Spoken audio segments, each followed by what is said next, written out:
O programa a seguir é livre para todos os públicos.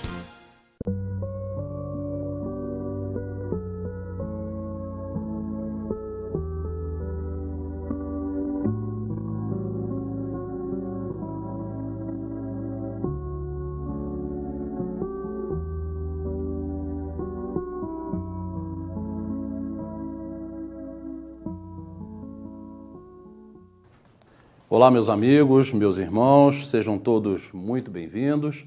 Está começando mais um Atualidade Espírita, um programa do 8º Conselho Espírita de Unificação. O objetivo desse programa é a divulgação da doutrina espírita em todos os seus aspectos, filosófico, científico e religioso. Hoje, nós temos aqui o prazer de estar recebendo um amigo, um companheiro de doutrina, um trabalhador assíduo da Casa Espírita, Roberto Helbling, para nos falar sobre enfermidade na família. Primeiro, Roberto, seja bem-vindo, muito obrigado por aceitar o convite e poder estar aqui conosco para tirar nossas dúvidas. Obrigado, muito boa tarde a todos. E é um prazer muito grande sempre receber um convite para ter a oportunidade de estudar e de esclarecer alguma coisa que esteja ao nosso alcance com relação a essa doutrina de amor e de fraternidade. Perfeito. Bom, nosso tema de hoje, Roberto, enfermidade na família. E nós estávamos aqui antes do programa, você até trouxe uma informação que para mim também é nova, assim como você a colocou, sobre enfermidade e doença, né? A questão de uma pessoa ter sido perguntada no momento de uma prece, você estava fazendo uma prece para a enfermidade ou para a doença, né? Você queria fazer uns esclarecimentos sobre essa diferença e se é que ela existe. Justamente. Mostra para a gente que nós estamos aprendendo constantemente, né? A questão, para mim, já tinha sido respondida que, para mim, enfermidade e doença seriam sinônimos.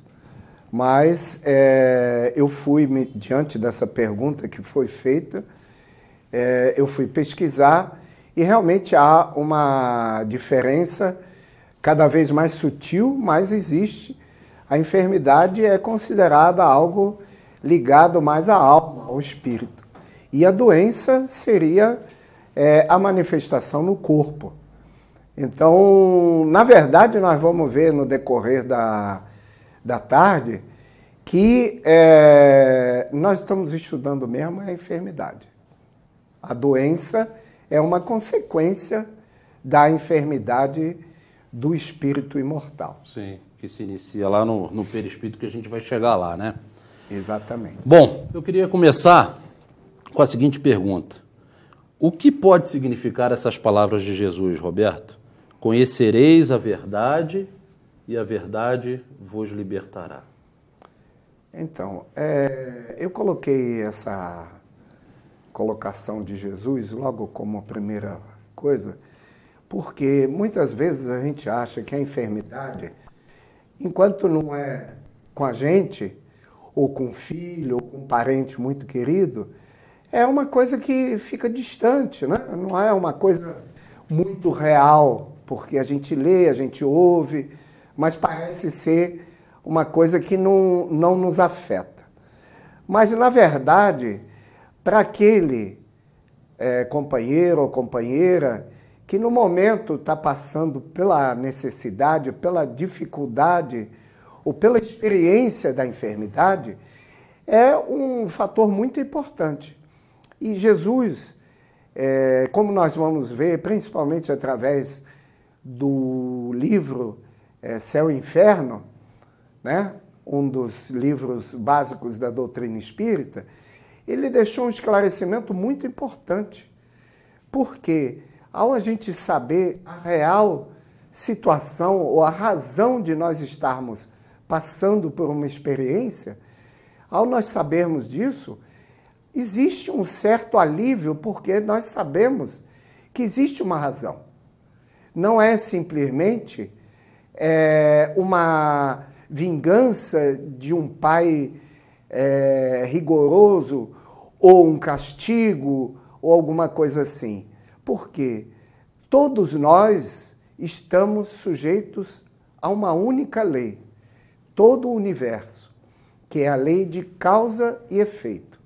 Então, é impossível que uma obra que nós fizemos numa outra oportunidade, que não foi muito feliz, alguma coisa ruim que nós fizemos, que não tenha consequências ruins para nós. E da mesma maneira, uma obra ou alguma coisa boa que nós fizemos, é impossível que nós recebamos uma consequência ruim. Então, é fácil assim. Fez, tem que arcar com as consequências. Fez o bem, recolhe o bem. Fez o mal, recolhe o mal. Exatamente. Né? O que diz a doutrina espírita com relação aos problemas de saúde durante a encarnação? Então, a doutrina espírita, ela não modifica nada que já foi falado por Jesus. Todos os ensinamentos, principalmente do Evangelho de Jesus, eles continuam firmes e são fielmente seguidos pela doutrina espírita.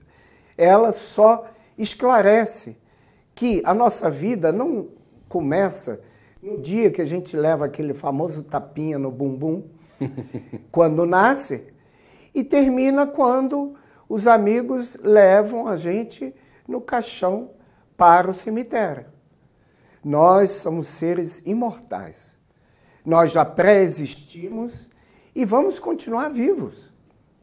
É assim a obra de Deus.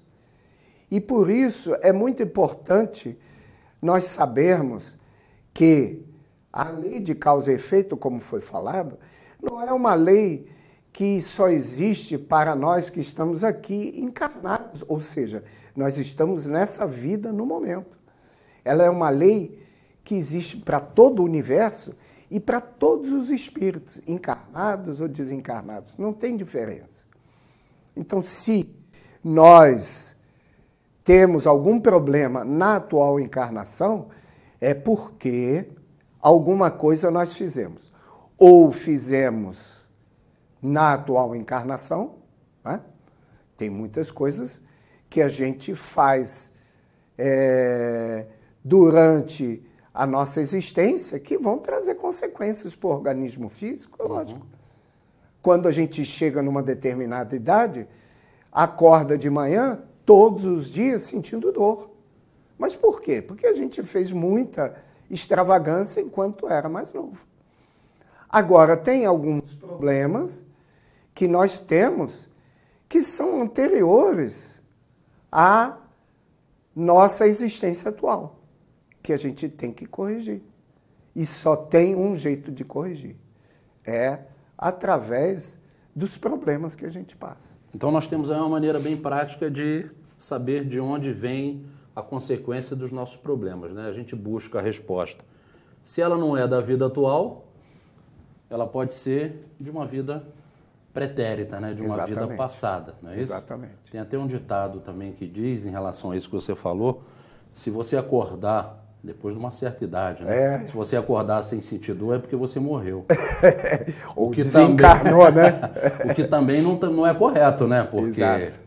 Pode ser que você mesmo, depois do desencarne, depois da morte, e aí o desencarne, você continue sentindo bastante dor, né? Ou até mais do que quando encarnado, né? Exatamente. Aproveitando a deixa, eu gostaria de falar com os telespectadores que não é ao morrer que a gente tem descanso eterno, não.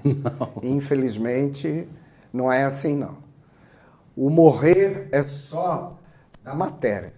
O corpo continua envolvendo o espírito, é uma coisa especial, a gente vai ver mais à frente, e ele sente tudo que já sentia antes.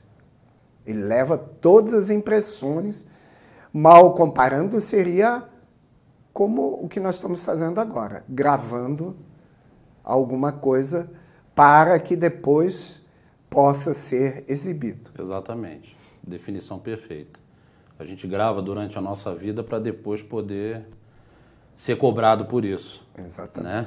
E existe também a diferença entre morrer e desencarnar, né?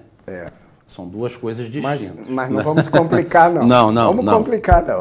Vamos ficar na enfermidade, que já tem bastante coisa para falar. Já tem bastante assunto, né? Qual a definição de saúde da Organização Mundial da Saúde? Então, eu vou tomar a liberdade de ler. A Organização Mundial de Saúde é um órgão da ONU que estabelece todos os parâmetros com relação à saúde. A abreviatura é OMS, Organização Mundial da Saúde, define a saúde como um estado de completo bem-estar físico, mental e social, e não somente a ausência de afecções e enfermidades. Ou seja, a própria Organização Mundial de Saúde já reconhece que no planeta Terra, um planeta de provas e expiações, que ainda não é nem de perto o paraíso, não existe possibilidade de nenhum de nós não ter enfermidade. Estamos todos sujeitos a ela e eu diria até que é uma necessidade, né? E faz parte do nosso planeta esse tipo de... É um problema que nós precisamos dele para a nossa evolução, né? Porque somente através disso é que a gente consegue vislumbrar, né, a real situação. Exato. Né? Então, a medicina atualmente, ela não fala mais em cura, ela fala em qualidade de vida, não é? Porque a ciência já está bem adiantada e tem muitos métodos de manter as enfermidades que se tornaram doenças sob controle. Então, quem de nós não toma um comprimidinho de manhã cedo para controlar a pressão? Quem de nós não precisa, pelo menos uma vez por dia, tomar a injeção para manter o açúcar sob controle? Então, mas tem qualidade de vida, faz todas as atividades normalmente. Então, não tem dificuldade nenhuma para continuar vivendo praticamente normal. Não existe a cura, mas existe, vamos dizer, o paliativo, né? Isso. A doença existe, mas você consegue conviver com ela normalmente. Sem grandes problemas. E a fé? Nos casos de doença, a ciência já chegou à conclusão de que a fé ajuda? Se a gente for levar em conta... os americanos é que gostam muito dessas pesquisas, dessas estatísticas, né? E eles fizeram uma experiência de pessoas que estavam doentes, eram enfermos, estavam doentes e precisavam tomar um determinado remédio. E fizeram, então, uma experiência de um grupo que era ligado à religião, frequentava uma igreja, tinha o hábito de orar uma vez por dia e orar agradecendo e pedindo, etc. e tal. Tudo assim como a gente deveria fazer. E outro grupo que não estava nem aí, vivia simplesmente o dia de hoje sem pensar em mais nada. E constatou-se que, após um determinado período, o remédio era mais efetivo para aqueles que oravam, que tinham fé, do que aqueles que não se preocupavam com a parte espiritual da nossa existência. Interessante isso. Existe também um estudo, eu fiz uma vez um estudo sobre fé, e em São Paulo, o Albert Einstein, ele... No hospital, no setor de oncologia, né, o médico responsável, na primeira consulta com os doentes em fase terminal, uma das perguntas que ele fazia ao paciente é qual era a religião dele, justamente para receitar e para saber se ele queria se ele fosse católico, se ele gostaria que recebia a visita de um padre durante a internação, que pudesse fazer uma prece, rezar junto, enfim. Eles já chegaram a essa conclusão de que a fé é um componente importantíssimo nessa trajetória, não de cura, digamos assim, né? Mas aquilo que você falou, de melhorar a qualidade de vida, né? Exatamente. Eu tenho tido a oportunidade de participar de um grupo de capelania que é justamente isso. A gente vai ao hospital e convida os pacientes a fazer uma prece. E a experiência está sendo muito enriquecedora. Na verdade, tem um companheiro lá da AME que organiza isso, que é um entusiasta da parte espiritual da doença, ou melhor dizendo, do processo de tratamento da doença, né? E a gente observa que muitas pessoas que lá estão no hospital, elas, ao nos receberem, elas estão assim, meio com, como a gente costuma dizer, com o pé atrás, né? E a modificação é visível ao terminar a prece. E são o quê? São poucos minutos que a gente, vamos dizer assim, como se mal dizendo, perde com um paciente e que tem um resultado fenomenal. Tanto para nós que fazemos o trabalho, como para a pessoa. Porque ela volta a se lembrar de que nós não estamos sós na nossa caminhada. Tanto temos aqueles companheiros que reencarnaram conosco, que nos dão a mão constantemente, como temos aqueles, o nosso anjo da guarda, que a gente sempre esquece, que é um voluntário que está do nosso lado. A gente só precisa saber como fazer o contato. O número não está no celular, mas se a gente elevar o pensamento em prece, certamente ele vai atender no mesmo momento. E esse trabalho é muito interessante também, porque é a capelania feita por espíritas, né? Mas não há nenhum tipo de seleção de paciente. Quem quer receber a prece recebe, não importa nem qual seja a religião, não é isso? Exatamente. Nós nos identificamos e muitas vezes as pessoas dizem que não são dessa religião, mas fala assim, mas Deus é um só, não é? A gente fala, lógico que sim, Deus é um só. Ah, então eu aceito a prece, sim. Bacana essa posição, né? Bom, vamos falar um pouco de Jesus. Vamos. Segundo Mateus, Jesus nos alertou, né? Nos deixou aí uma indicação. Vigiai e orai. Exato. Por quê, né? O que Jesus estava querendo nos passar com esse alerta? Justamente aí que vem a questão da doutrina espírita com relação às doenças ou enfermidades que causam as doenças, né? Porque a enfermidade do espírito, ou seja, o desequilíbrio nosso, é que faz com que o nosso organismo físico fique afetado. Então, na época, Jesus, quando esteve entre nós, ele sempre que curava alguém, ele falava uma coisa muito importante para esse ser que foi curado. Vá e não peques mais. Porque ele sabia que o que a pessoa tinha era decorrente do assim chamado pecado. E que a grande possibilidade de voltar a ter o mesmo problema.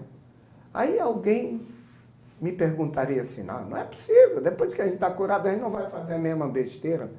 Olha, conheço casos de pessoas que têm problemas gravíssimos de estômago, que fazem a operação, que se recuperam, e o médico, depois de 3 meses, fala assim, agora, meu companheiro, você tem aqui uma relação de coisas que você não pode comer. Mas, doutor, eu não estou curado? Mas você vai ter que se prevenir para que você não volte a ter esse problema. Ah, tá bom, não tem problema não. Aí chega em casa, fala com a mulher assim, hoje nós vamos sair para jantar. Vai sair para jantar? Vamos aonde? No restaurante natural? Que restaurante natural? Eu quero comer aquela feijoada que há muito tempo eu não como. Então vocês veem que nós não temos jeito. É só a gente se sentir um pouquinho melhor que a gente volta a fazer o mesmo erro. Infelizmente, a gente erra muito. E, comumente, a gente faz os mesmos erros repetidamente. Com certeza. Eu conheço algumas pessoas que gostam de tomar uma cerveja, né? E isso aí é o que a gente mais escuta, né?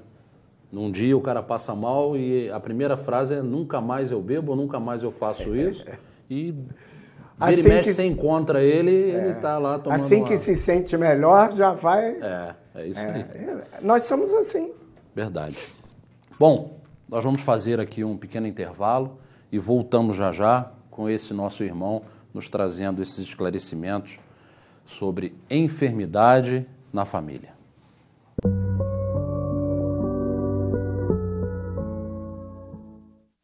Nogueira Plantas, a sua melhor escolha na ambientação de jardins e interiores. O que você procura para dar aquele toque especial nos mais diversos ambientes ou simplesmente presentear quem ama. Ligue ou venha nos visitar.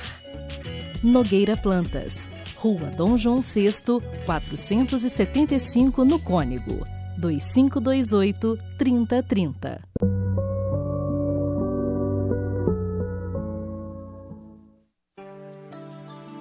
Compaixão é um ato de elevada compreensão, em que reina a fidelidade consigo mesmo, o autorrespeito, o perdão e a bondade.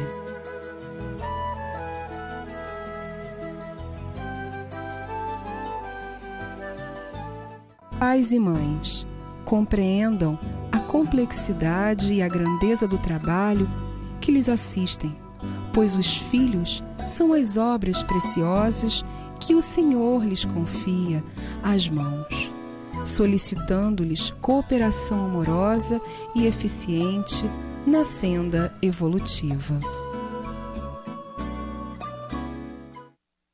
Bom, meus irmãos, estamos de volta com o nosso irmão Roberto Helblin, falando sobre enfermidade na família. Roberto, qual a necessidade das doenças? Então, esse aí, vamos dizer assim, é o ponto crucial que a doutrina espírita consegue responder de maneira satisfatória, a meu ver. Mas eu acho que todos vão concordar que é uma resposta bem lógica. Por quê? O que ocorre? Nós somos seres imortais, ou espírito, e nós temos um organismo fluídico, ou seja, nós temos uma espécie de um véu que cobre o espírito, que é o nosso meio de contato com essa organização material que chama-se o corpo humano. Esse meio de comunicação, ele é uma espécie de uma tela retentora.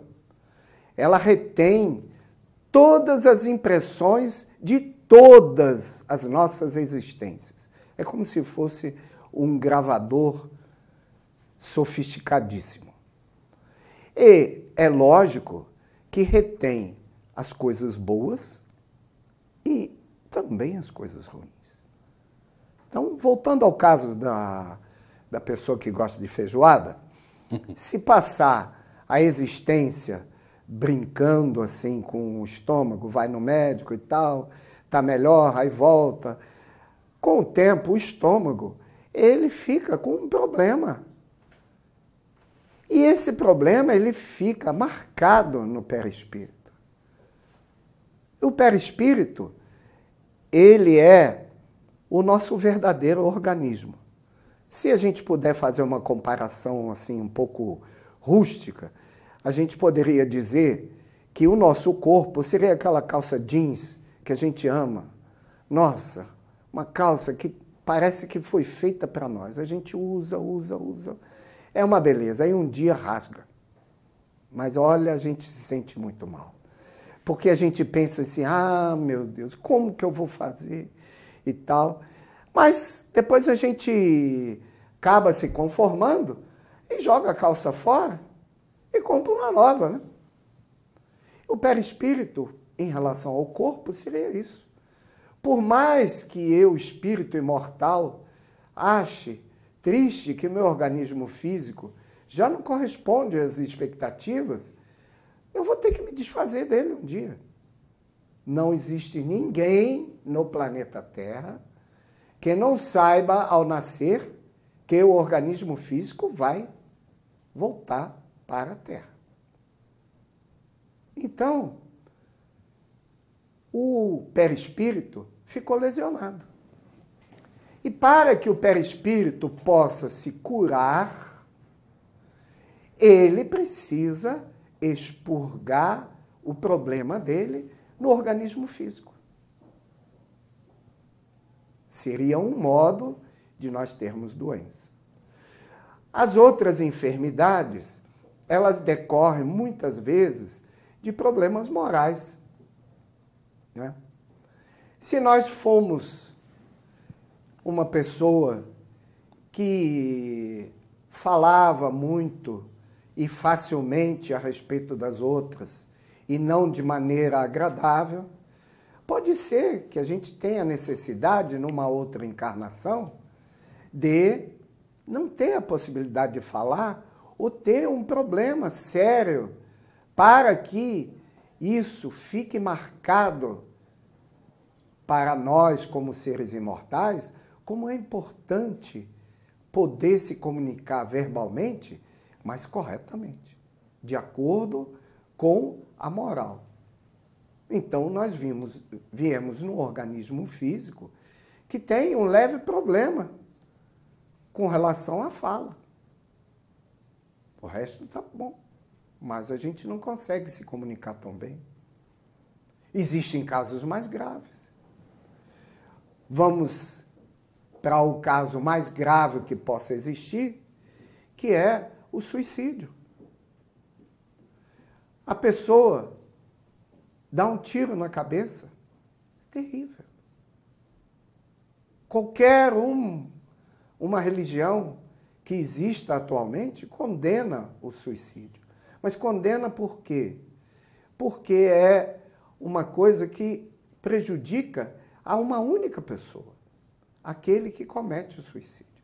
Mas voltando à questão, se há uma lesão do perispírito no local onde normalmente fica a cabeça, é lógico que vai haver a necessidade de uma reencarnação com algum problema nessa área, um organismo físico com problema nessa área, para que possa haver uma cura do perispírito.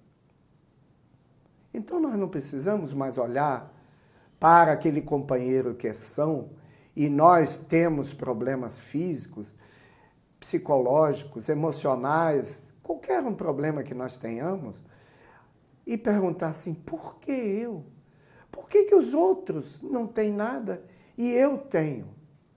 É porque, possivelmente, numa outra existência, nós fizemos alguma coisa que nós temos que corrigir. Não tem como escapulir disso. Então nós poderíamos afirmar que o nosso verdadeiro corpo é o perispírito. Sem sombra de dúvida. O corpo do espírito é o perispírito. Tanto é que se sabe, através do questionamento de Kardec, que o perispírito ele depende também do planeta aonde o espírito vive. Então, o espírito ele usa como meio de contato com todo o ambiente do planeta. Nós podemos afirmar que, nós sabendo por que nós vamos ter, então, um câncer ou algum outro problema de saúde num determinado momento, e sabendo que isso é consequência de uma lesão do perispírito feita numa existência anterior, é uma coisa que não consola, mas é racional e ajuda para que a gente possa trabalhar a dificuldade que nós temos para aceitar a justiça de Deus. Não questionar nunca a justiça de Deus. Deus não pune nem premia ninguém. Nós estamos sempre, como eu falei no início, sujeitos à lei de causa e efeito. Agora, então nós poderíamos dizer aí e afirmar que toda doença tem seu início no perispírito. Quer dizer, espírito, perispírito, e aí quando ela aparece no corpo físico, o seu perispírito já está doente há algum tempo. É um pouquinho mais complicado.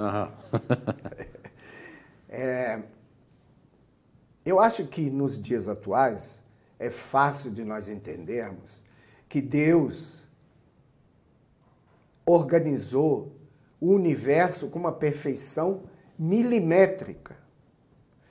E Ele não deixaria de organizar a nossa existência como seres imortais com a mesma precisão. Nada é por acaso. Tudo é cuidadosamente planejado, mas cuidadosamente planejado para que dê certo. Porque o objetivo de Deus para nós é que nós sejamos felizes. É isso que Ele quer de nós, que nós sejamos felizes. Com a observação de que é o ser imortal. Então, as enfermidades, elas têm origem no momento em que nós recebemos a oportunidade de voltar para um corpo físico. E antes dessa volta para o corpo físico, há necessidade de um planejamento cuidadoso, porque nada é deixado sem exame para uma encarnação. É uma coisa muito complexa. Não só o nascimento, como toda a existência. Já imaginou planejar uma trajetória de 50, 60, 80, 100 anos, nos mínimos detalhes? É uma coisa muito complexa e tem que ser bem planejado. Mas 50, 60, 80, 100 anos para a eternidade é um piscar de olhos. Então, quando nós estamos, e aí a gente tem que se lembrar quantas vezes nós fizemos escolhas na nossa encarnação atual que não foram muito felizes. Mas as pessoas falaram assim, olha, tem a possibilidade de você ganhar R$1.000 fazendo isso, ou ganhar R$10.000 fazendo aquilo, ou sempre a matéria, infelizmente. Mas nós íamos para aquilo que a gente achava que era melhor para aquele momento. As consequências para o futuro, a gente não pesava muito. Mas quando nós estamos ante a encarnação, nós, seres imortais, nós estamos pensando daqui a 2.000 anos, daqui a 5.000 anos.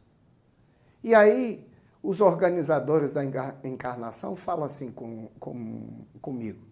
Olha só, você tem a alternativa de resolver um problema que já vem se arrastando há uns 500 anos. E como que eu vou resolver isso?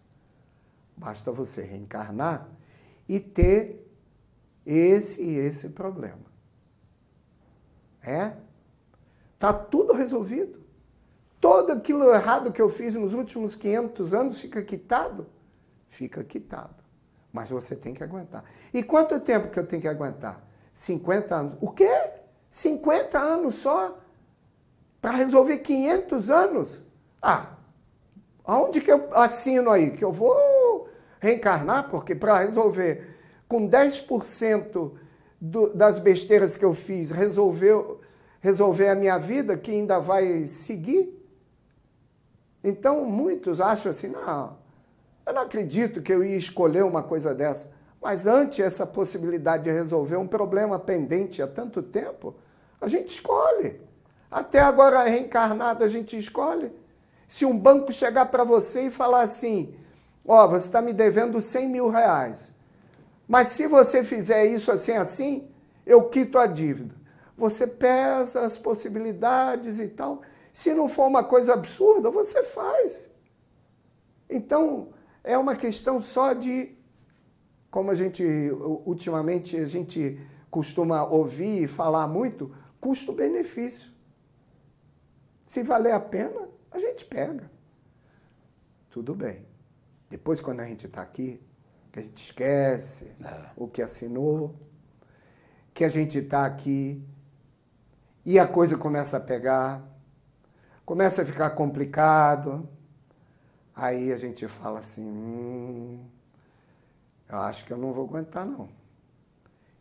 Mas a gente não pode esquecer, e isso já foi, como nós falamos, provado cientificamente, o poder da prece.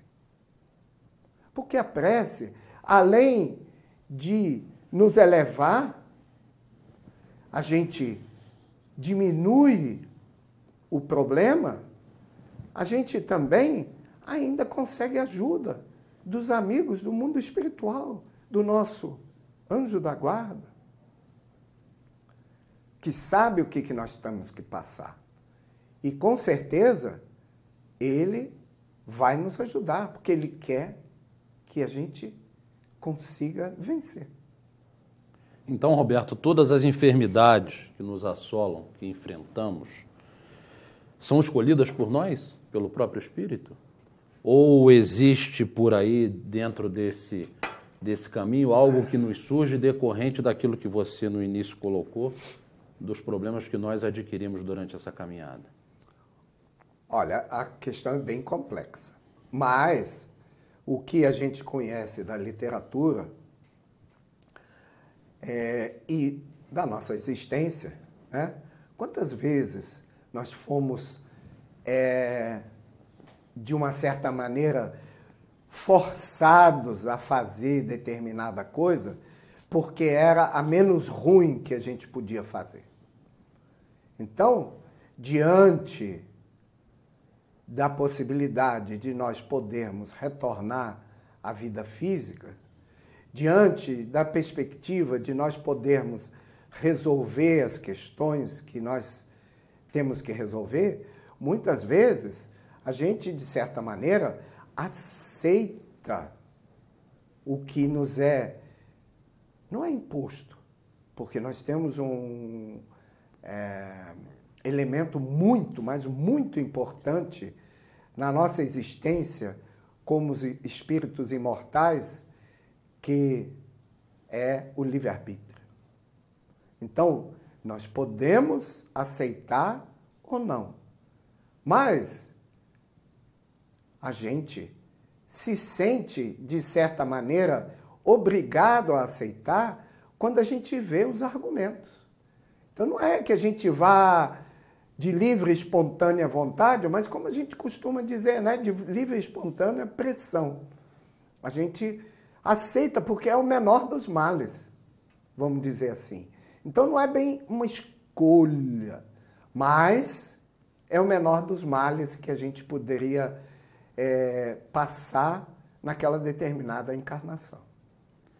Então, olha só, Roberto, diante dessa necessidade que nós temos de reencarnar, eu queria trazer esse assunto um pouco para o caso do aborto, que tem sido tão colocado, né, e tão discutido. Inclusive, essa semana até recebi no Zap, né, num grupo, que a A Federação Espírita tem representantes no Congresso que estão lá discutindo o caso, né, para tentar amenizar, né, e que essas leis não sejam aprovadas, diante de uma má formação genética, né, do mal congênito. Como é que a gente pode pesar isso aí, né? Já que a prioridade é que o espírito fez as suas escolhas, escolheu as suas doenças de acordo com a necessidade e com os problemas que ele precisa passar para a sua evolução, e com essa má formação ali, como é que fica o caso do aborto? Como é que você colocaria isso aí para a gente?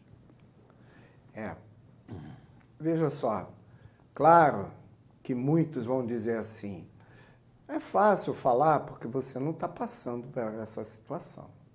Então, eu já quero deixar desde já esclarecido que essa colocação, mesmo porque nessa encarnação eu vim no organismo masculino, não teria a possibilidade de ter uma gravidez, tive a bênção de ter filhos sãos, então eu não posso, de experiência própria, falar, mas eu posso falar o que a gente racionalmente pode pensar. A ciência, ela existe para ajudar, né? Mas, de certa maneira, muitas vezes, a ciência ela não ajuda as pessoas que têm dificuldade em aceitar as provas. Então, hoje em dia, se pode fazer diversos testes, muito antes do nascimento, para saber se a criança vai ser perfeita ou não. Não é verdade? E esses testes, eles são conclusivos. E a pessoa pode, diante do seu livre-arbítrio, dizer se quer ou não quer ter aquele filho. Até, muitas vezes, os médicos recomendam que é melhor não ter, né? Não com más intenções, imagino eu, porque, afinal de contas, eles estão aí para preservar a vida. Mas aconselham. Mas imaginemos agora que tem um monte de espíritos, e alguns deles podem ter sido nossos filhos em outras ocasiões, que, infelizmente, diante de muitas pressões de uma determinada encarnação, se jogaram do alto de uma ponte, se jogaram na frente de um trem. Imaginemos como vai estar destruído esse perispírito. E para ele se curar, ou perispírito, o único jeito é uma reencarnação com problemas físicos gravíssimos. E a gente primando pela perfeição, a gente vai estar tirando essa oportunidade desses seres.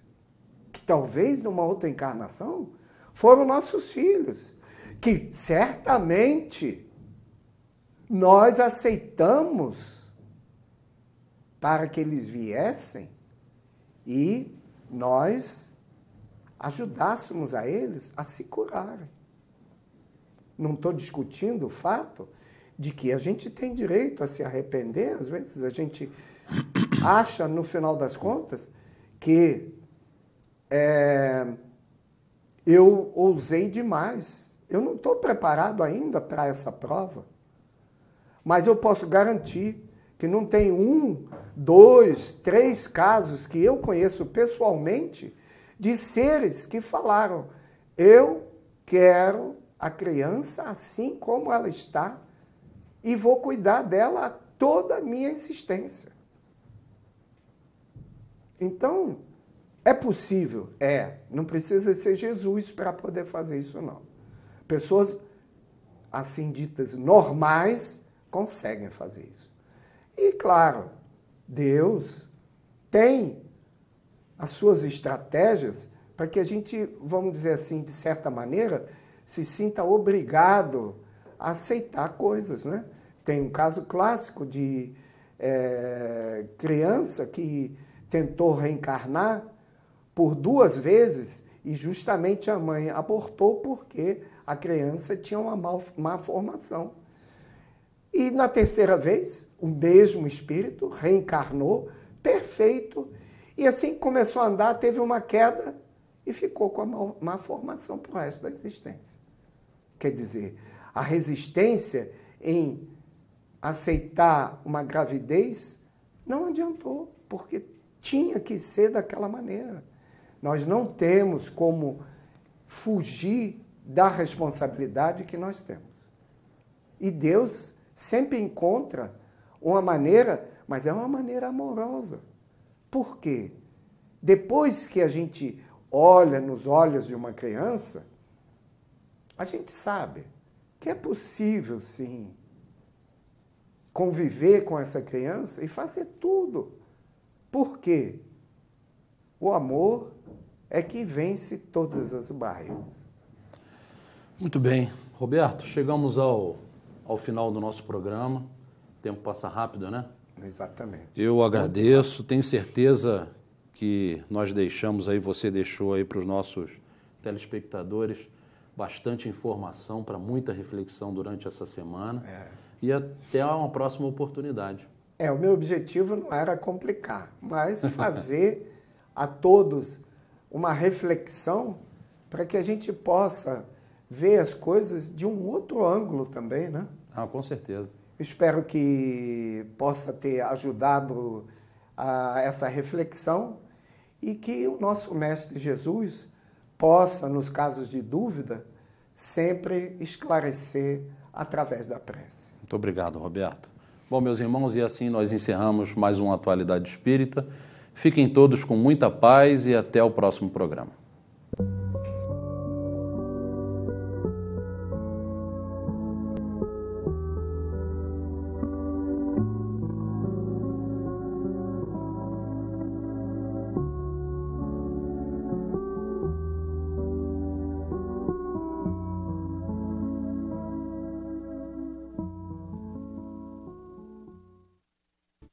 Este e outros programas você assiste no aplicativo TV Zoom.